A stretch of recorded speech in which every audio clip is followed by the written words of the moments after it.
அனுப்பினாரு, எங்களை வெளியிட்டார். அது சொல்லுங்க, 60,000 கட்டின கூட்டாரு ஏன் நமக்கு 60,000 அனுப்புனாரு, கட்டிட்டோம், வெளியே வந்துட்டோம், அவருக்கு நன்றி. நாங்க நேரம் வந்து அவர் பாக்குறோம். சரி சொல்லுப்பா, நாங்க பேசுறோம். அழகா அழகா ஏறா. அமௌண்ட்ல சொல்லுங்க. சரி சரி என்ன செல்ல எடுக்குறேன். கட்டியாச்சு மாமா. பணம் கட்டி வண்டி வெளியே எடுத்தாச்சு. சொல்லுங்க.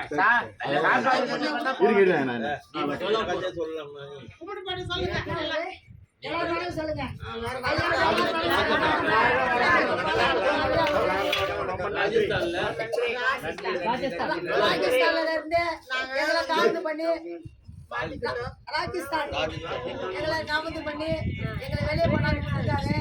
நம்ம ஐயா சிவா அண்ணனுக்கும் நம்ம கோபாலசாமி அண்ணனுக்கும் ரொம்ப சந்தோஷம். 60,000 அனுப்பிக்கிறாரு, ரொம்ப சந்தோஷம். அவருக்கு நாங்க ஒரு வணக்கம் வைக்கிறோம். எங்களை வாழ்த்து வாழ்த்துங்க. எல்லாரும்